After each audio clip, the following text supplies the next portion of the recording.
We are very well aware of that. The gentleman's got his hand up back there. Yes, Mr. Rhule? Yeah. Thanks for recognizing me. And I commend the zoning commission for stepping forward to do something. Although grandfathering in ongoing problems is not a real solution to ongoing problems. Let me ask you this: as far as the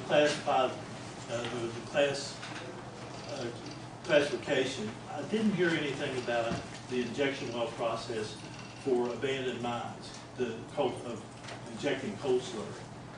Is this? Are you going to make that a part of the process where you stop coal slurry injection into the abandoned mines in the local area?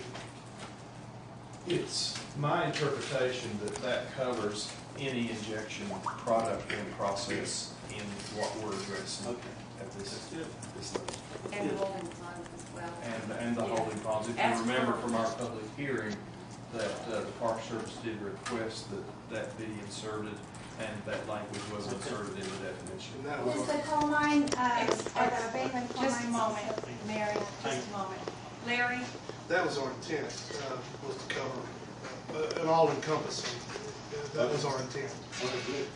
Well, I just want to tell you that I want to remind you, back in 2004, this body passed an amendment to the dilapidated building and beautification, and it was an ordinance, and I think earlier today I even heard you using that. If you read that, you already have in place a process for taking out any web construction based on toxic spills.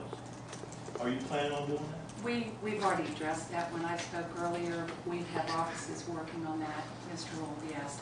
As we said in the Planning Commission, this was an immediate process that we could start, and we are working. Right. Let me give you one other thing. I know you're making good faith effort to work with the DEP on this, and I understand that.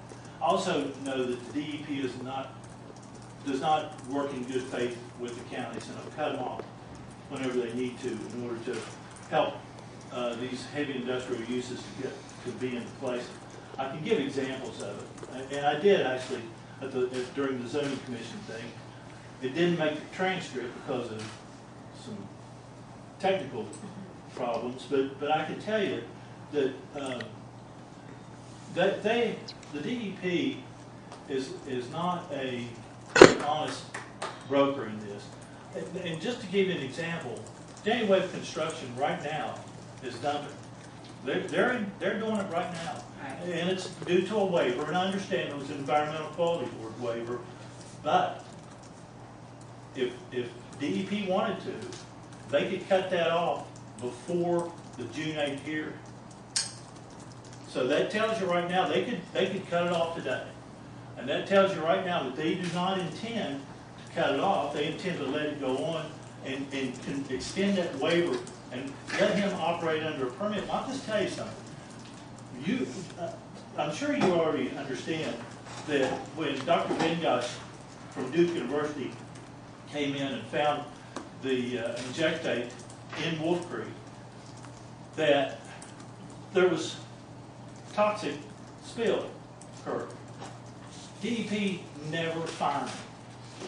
Right. Mr. Rhule, was there anything else that you wanted to speak to regarding the amendment?